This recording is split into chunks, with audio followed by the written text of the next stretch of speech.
Hal-hal yang membuat diri itu merasa ada tekanan, itu membuat otak kita secara otomatis akan mengambil jalan singkat secara refleks. Apa yang bisa lakukan sebenarnya?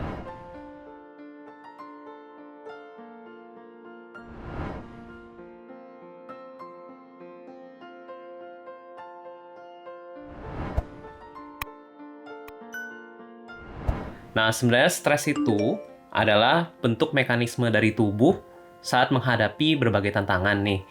Ada beberapa hal, misalnya kayak ketakutan, kecemasan, stres, ancaman, hal-hal yang membuat diri itu merasa ada tekanan, itu membuat otak kita secara otomatis akan mengambil jalan singkat dan otak langsung ke otak amfibi dulu, atau otak yang sifatnya perlu untuk menyelamatkan diri. Nah, oleh karena itu, lebih cepat pada saat hal-hal yang membuat kita stres itu, kita akan melakukan sesuatu secara refleks. Makanya sebab itu, pada saat kita menghadapi hal-hal yang stressful, terkadang ada orang yang bisa freeze atau tidak bisa melakukan apa-apa, atau ada orang yang sampai flight atau kabur pada saat dia menghadapi stres yang mungkin berlebihan. Apa yang bisa dilakukan sebenarnya? Pertama, menenangkan diri dulu, sehingga semua hal yang atau informasi yang masuk ke sensori itu dapat ditenangkan dulu.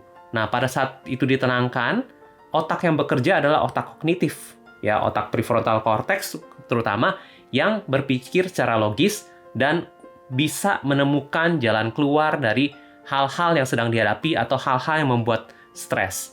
Nah, itu pertama. Atau bisa juga dengan melatih diri untuk bisa optimal dalam kondisi stres, seperti atlet contohnya.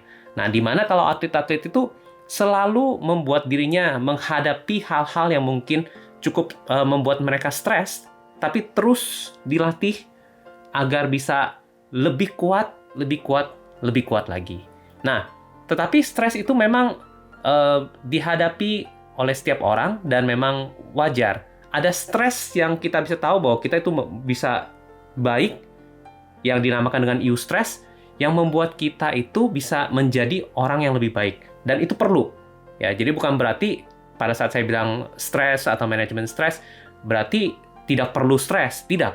Manusia itu hidup perlu ada stres, yang dimana itu cukup untuk membuat orang ini menjadi semakin baik, semakin baik, semakin baik.